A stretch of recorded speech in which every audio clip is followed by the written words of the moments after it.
Any stale pastry you're tossing out for my daughter? Diana's voice trembled, yet it sliced through the quiet snack bar like glass breaking in slow motion. The 35-year-old black woman gripped the small hand of 6-year-old Anna, who hid behind her mother's faded skirt, staring at cracked tiles. Roberto, the manager of Golden Pastry, glanced up from his phone with open disgust. The second he registered who was speaking, contempt twisted into a cold, predatory grin. "Come again?" "It's her birthday," Diana said softly, nodding toward Anna. "I'm only asking for something you'd throw away anyway. Doesn't have to be fresh." At the corner table, a man in worn jeans and a plain cotton shirt paused mid-bite.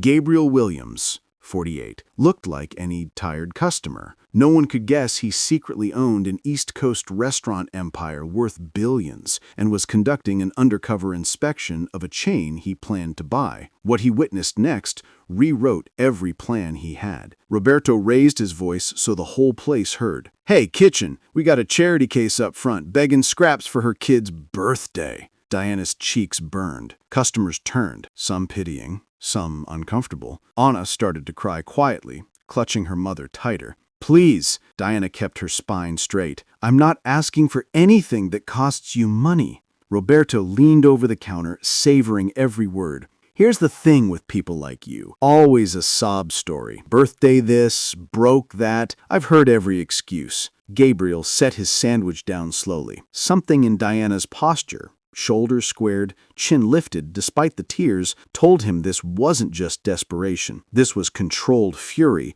wearing poverty like camouflage. Anna's tiny voice broke the room. "Mommy, let's go. I'm not hungry." Diana closed her eyes for one heartbeat. When she opened them, steel flashed behind the tears. She knelt, kissed Anna's forehead, whispered something that made the little girl nod, then rose and met Roberto's eyes. "You're right," she said, voice low and lethal. "People like me always have a story." Then she walked out, head high, daughter in hand, like a queen abandoning a battlefield she'd already won. Roberto clapped sarcastically. A few customers looked away, ashamed. What Roberto never noticed was Diana memorizing everything: the expired health permit behind the counter, the broken cameras, his full name stitched on his shirt, and Gabriel slipping out right behind them, curiosity now on fire. 3 blocks later, Diana and Anna sat on a broken bench in an empty square. "Why was he so mean, Mommy?" "Because some people feel big only when they make others feel small, but they forget. Some of us used to put men like him in jail for a living."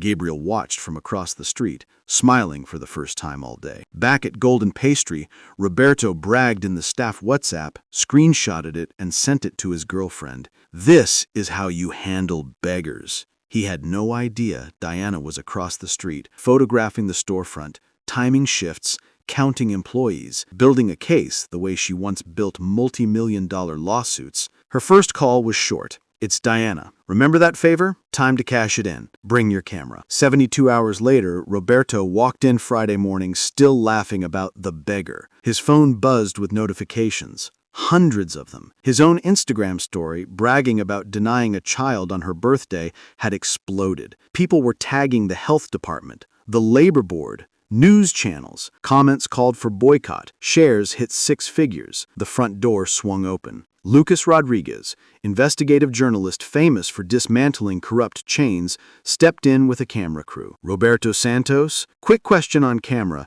Do you normally humiliate 6-year-olds and elderly widows, or was yesterday a special occasion? Roberto went white. Before he could answer, Diana walked in wearing a tailored suit, hair in a sleek bun, looking every inch the courtroom terror she used to be. Behind her stood Gabriel Williams, still in jeans, but now everyone felt the power rolling off him. "Remember me?" Diana asked sweetly. Roberto's mouth opened, nothing came out. Gabriel spoke for the first time. "Golden Pastry is part of the chain I was planning to acquire. After watching you humiliate my future customers, I decided to buy it today instead of tomorrow and fire you first." He slid termination papers across the counter. Diana added a thick folder. "Health code violations, discriminatory practices, public moral damages against my daughter, already filed. See you in court." Lucas's camera never stopped rolling. Roberto stammered. You can't. She lied about being poor. Diana smiled like a shark. I never lied about anything. You assumed a black woman in old clothes